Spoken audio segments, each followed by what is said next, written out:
पौधों ने कहा कि रात को आंधी चली और कई वृक्ष गिर गए, हमें डर लगता है कि हम न गिर जाएं।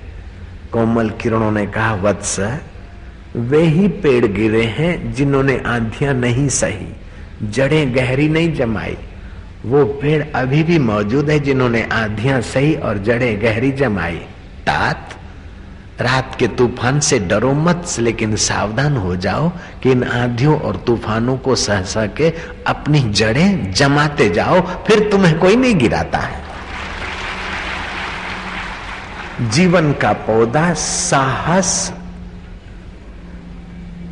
और पुरुषार्थ का खात मांगता है। जो लोग धन दौलत अपने बच्चों को देकर सुखी करना चाहते, वो अपने बच्चों का हृदय डबल रोटी जैसा बनाना चाहते।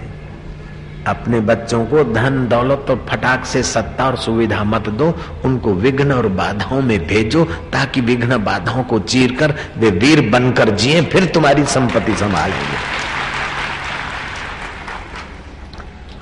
हम नगर सेठ के पुत्र थे, लेकिन इतने विघ्न बाधा और मुसीबतें आई कि अब मुसीबतें इधर आते ही शर्माती कि हम कहां जाएं, हमारी कदर नहीं होगी। राम तीर्थ कहा करते थे कि हे भगवान, क्या भूल गया, ताजा मुसीबत भेज, रोज नया मुसीबत भेज। बासी मुसीबत तो हमने देख लिया, नया मुसीबत भेज। बीरबल को एक ये बात सुनने को मिली कि जाओ बेगम को मना कराओ। बीरबल जरा सा शांत हुआ, क्योंकि विघ्न बाधाओं के बीच बीरबल जी रहा था, मुसीबतों के बीच जी रहा था और निकलने की कला उसकी विकसित हो चुकी थी। बीरबल ने महल में दास दासियों को जरा अलग से पूछा, सारी बात समझ ली। फिर बीरबल ने आइडिया दे दी 2-4 दासियों और दासों को कि मैं बेगम के पास जाऊं और तुम्हें इतना ही कहना है, बाकी का मैं संभाल लूंगा। बेगम के पास बीरबल खड़े हो गए। बेगम की नजर पड़ी और उसने रूठने की एक्टिंग चालू कर दी, मुंह चढ़ा के सुजा के बैठ गई, डबल रोटी हो गए। और दास दासियां भागते हैं कि बीरबल बीरबल, वो अफगानिस्तान की शहजादी की शादी अगर दूसरी जगह हो गई तो जहां पना कहते मेरा जीना मुश्किल है, उस शहजादी के साथ शादी तो तुम ही करा सकते हो। बीरबल कहता है कि हद हो गई, उस शहजादी के बिना जहां पना नहीं जी सकते। मैं जानता हूं जितनी खूबसूरत है उतनी खूब अकल वाली भी है, और जितनी अकल वाली है उतनी ही नेक है। उस शहजादी को महल में लाएंगे तो महल में बस जैसे तारों के बीच चांद, ऐसा ही ये महल चमकेगा। चलो चलो, मैं पहले वही करूंगा। बेगम बोलती, कौन सी शहजादी? बीरबल बोलता है, आई हैव नो टाइम। बोले, सुन तो सही, उस रान को कैसे लाओगे? मैं जो हूं फिर मेरा क्या होगा? बोले, excuse me, I am going. वो कहती है कि बीरबल बीरबल सुन। बीरबल देखता है कि ठीक जगह पे निशाना लगा है, आगे बीरबल और पीछे बेगम, नंगे पैर, खुले बाल, बिखरा चला।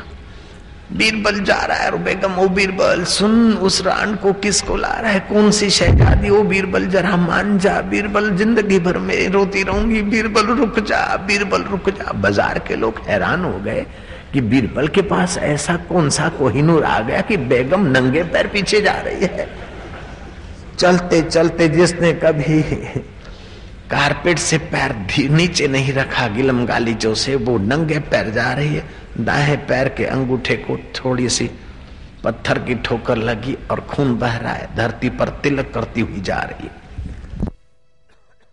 बीरबल आगे और ये बकरी पीछे। जाते जाते बीरबल राजमहल में जहां पन्ना के पास खड़े हो गए और ये आई।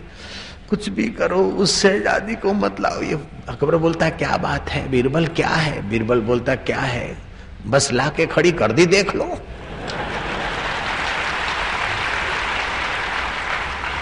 अकबर बोलता है, राण तूने तो कहा था कि मैं नहीं आऊंगी, मैं रूठ के बैठूंगी, औरत जात आती नहीं, लेकिन तू ऐसी बावरी होकर कैसे आ गई? तेरे को तो रस्सा बांधा नहीं, छुआ नहीं, तू कैसे आ गई?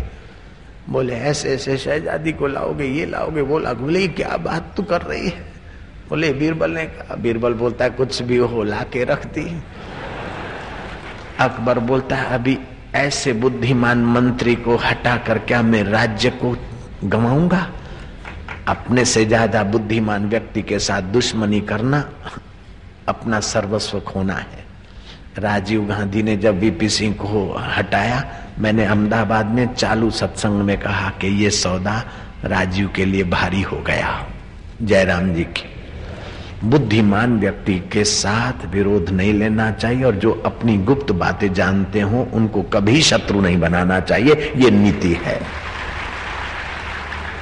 अति विश्वास मत रखना और अति अविश्वासु भी मत होना। अपने अधीन जो लोग हैं उनसे काम तो लेना, लेकिन कभी कभी प्यार की वृष्टि भी कर देना। जो आपके नौकर चाकर या आपके असिस्टेंट है उनको ये एहसास हो और ईमानदारी का एहसास हो कि आप उनका ख्याल रखते हैं। अपने बच्चों का तो ख्याल रखो, लेकिन अपने नौकर और नौकरानी का भी थोड़ा ख्याल रखो। आप उनको चाहोगे तो वो आपके काम को और आपकी इज्जत को चाहेंगे, ये भी नीति है जयराम जी की। बार बार अंत संत उनकी आप इंसल्ट करते रहोगे तो बाहर से वो भले आपको मजबूरन होकर सलाम करे, भीतर से आपकी वीक पॉइंट जहां तहां गाते फिरेंगे। जयराम जी बोलना पड़ेगा।